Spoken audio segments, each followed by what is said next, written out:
ஜானகியா இருக்கட்டும், பரமா இருக்கட்டும், நம்ம தம்பிமார்கள் எல்லாருமே அடிக்கடி எங்களோடு நீங்கள் தொடர்புல தான் இருந்திருக்கீங்க. இந்த கிராமம் ஏன் எங்களுக்கு நெருக்கம் அப்படின்னா, இன்னும் நிறைய இந்த கிராமம் வளர்ச்சி அடையுது. இந்த கிராமத்துக்கு இன்னும் நிறைய செய்ய வேண்டியது இருக்கு. போன தேர்தலில் நான் தோல்வி அடைஞ்சா கூட இன்னும் எந்த ஒரு சின்ன விசேஷனாலும் ஜானகியா இருக்கட்டும், பரமா இருக்கட்டும், நம்ம தம்பிமார்கள் எல்லாருமே அடிக்கடி எங்களோடு நீங்கள் தொடர்புல தான் இருந்திருக்கீங்க. இந்த கிராமம் ஏன் எங்களுக்கு நெருக்கம் அப்படின்னா, இன்னும் நிறைய இந்த கிராமம் வளர்ச்சி அடையுது. இந்த கிராமத்துக்கு இன்னும் நிறைய செய்ய வேண்டியது இருக்கு. போன தேர்தலில் நான் தோல்வி அடைஞ்சா கூட இன்னும் எந்த ஒரு சின்ன விசேஷனாலும் பாவம் பார்த்து எங்கேயோ ஓட்டு போட்ட கணக்காகி போச்சு. திமுக பாவம், வேட்பாளர் பாவம், அவங்களெல்லாம் பாவம் பார்த்து நீங்க பாவம்னு யாரும் நினைக்கல. உங்களுக்கு யார் நல்லது செய்வான்னு யோசிக்காம விட்டீங்க.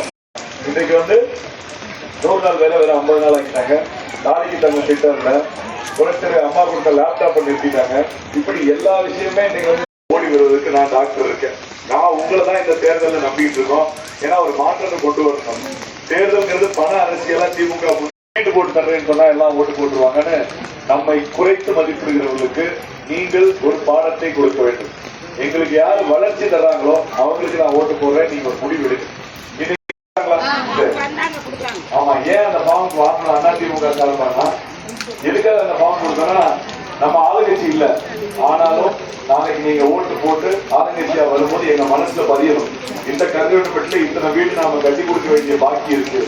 எடப்பாடியாருங்கிறதுதான் முதல்ல எம்ஜிஆருக்கு அப்புறம் இப்ப வீடை கட்டி கையில சாமி கொடுக்குறேன்னு சொல்லியிருக்காரு. இதுக்கு முன்னாடி பசுமை வீடு நம்ம கொடுத்தது நீங்க தான் கட்டணும், நாம பணம் கொடுப்போம். இப்ப கருணாநிதி வீடா இருந்தாலும் நீங்க கட்டணும், நாம பணம் கொடுப்போம். அந்த பணம் பத்துமா?